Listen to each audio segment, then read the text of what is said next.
বিএনপির ভারপ্রাপ্ত চেয়ারম্যান তারেক রহমান বলেছেন, পতিত পলাতক চক্র মুক্তিযুদ্ধের ইতিহাসের বিকৃতি ঘটিয়ে তাকে দলীয় ইতিহাসে পরিণত করেছিল। আর সেই অপচেষ্টার সুযোগ নিয়ে পরাজিত শক্তি নতুন ইতিহাস রচনার চেষ্টা করছে। তিনি বলেন, হাদির ওপর হামলা নির্বাচন বানচালের ষড়যন্ত্রেরই অংশ। মহান বিজয় দিবস উপলক্ষে আলোচনায় তিনি একথা বলেন। হাসান মাহমুদের রিপোর্ট।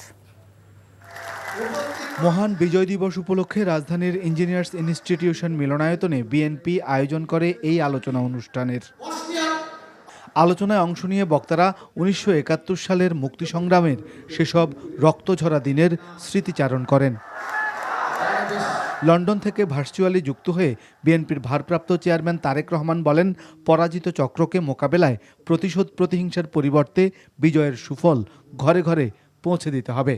এই মুক্তিযুদ্ধ বা স্বাধীনতাকে প্রশ্নবিদ্ধ করার জন্য, প্রশ্নবিদ্ধ করতে দেশি বিদেশি অপশক্তি তখনও যেমন সক্রিয় ছিল, এখনো ঠিক একইভাবে তারা সক্রিয়।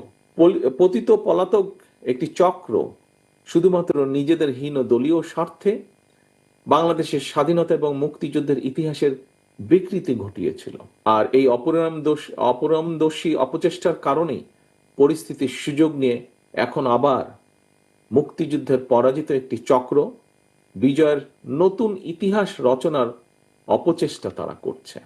তারেক রহমান বলেন, নির্বাচন বানচালের ষড়যন্ত্র থেমে নেই। সতর্ক থাকতে হবে, ষড়যন্ত্র কিন্তু এখনো থেমে নেই।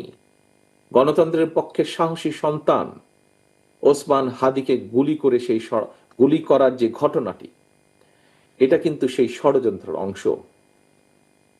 কি ছিল ওসমান হাদির অপরাধ?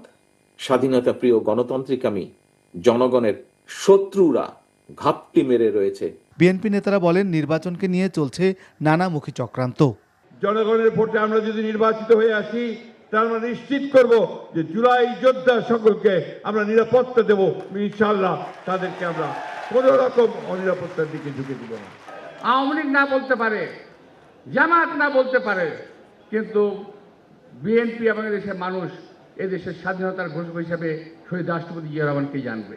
দেশকে এগিয়ে নিতে সবাইকে ঐক্যবদ্ধ থাকার আহ্বান জানান বক্তারা। Hasan Mahmud, NTV news, Dhaka.